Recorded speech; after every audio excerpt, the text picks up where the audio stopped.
G'day, it's Len from Straight Talk from the Homeland.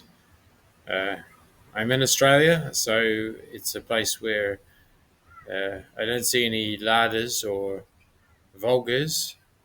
Uh, People speak English, which is good for me, and they know about rugby, which is even better.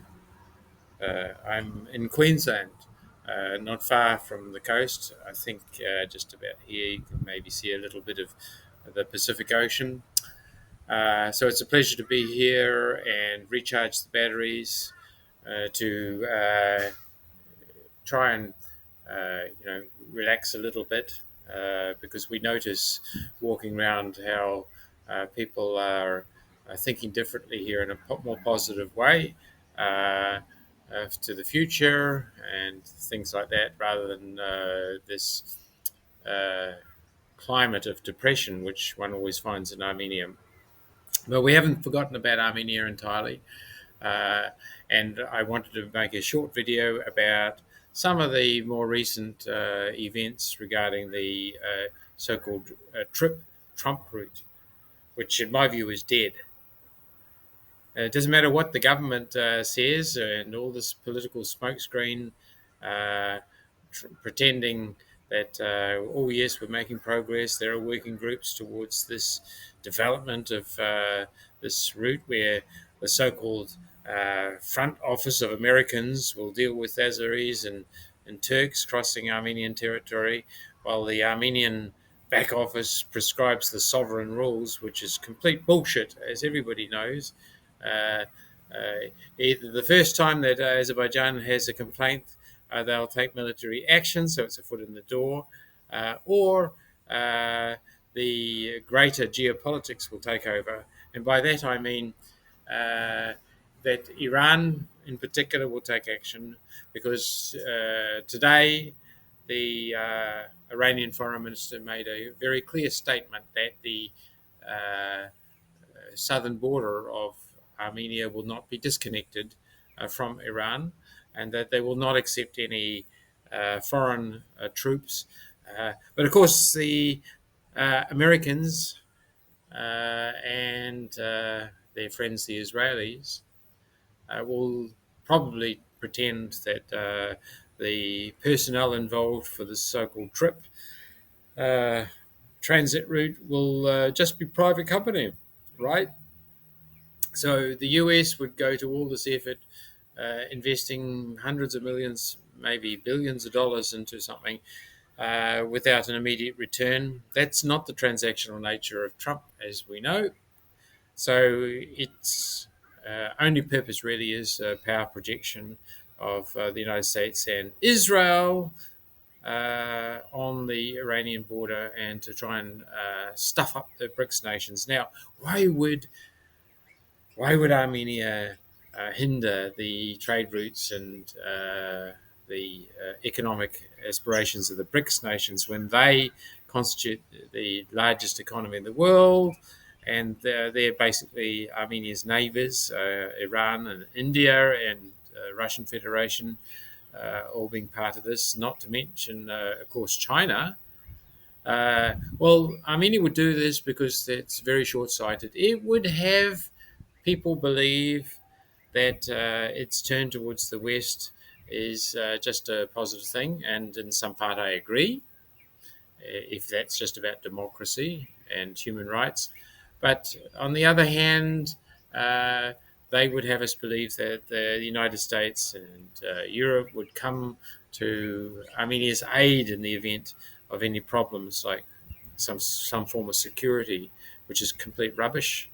And of course, the things being offered to the Armenian people for the elections next year will undoubtedly include EU visa liberalisation, which sounds like a good thing, but it would probably mean the departure of our brightest and best people, our youngest people, uh, which is probably not a good thing.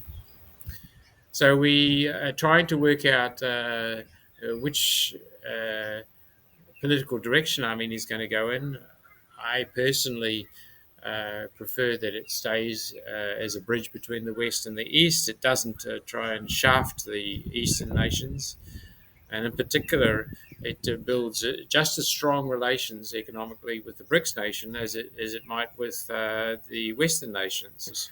I'm hoping that people who hear this, and also our message on SBS, which was broadcast a couple of days ago, which I'll include in the description below, I hope that we can get a group of people in Europe, the US, Canada, here in Australia, and indeed in Armenia to develop a vetting process which will allow, first and foremost, the political parties to give feedback on their platform.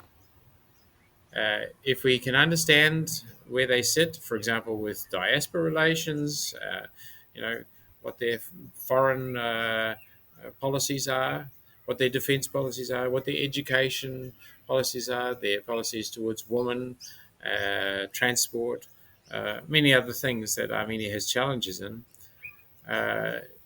it will be good to be able to help inform the Armenian people as to which parties they should support. And what we all need ultimately is a third path, one that isn't Russian oligarch aligned. I want to think that Armenia can develop its defense and its security in a manner that is self-reliant, right? The porcupine defense, a la Switzerland.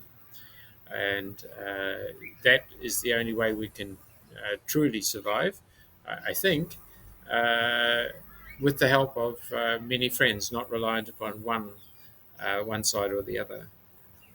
So I hope you agree, and we're perhaps going to try and do some form of event in Sydney in February, if we can, face to face. But if we can't, hopefully at least this will make people start to think about what's necessary in the run-up to these critical elections that will, in my view, determine the future direction of Armenia, whether it thrives or doesn't survive. So, Tripp is dead. Doesn't matter what the government says. Engagement with Iran and the BRICS nations is critical. There are alternatives to Tripp, but in the run-up to these elections, I hope that people are well informed and we can make some pretty good choices as to the future.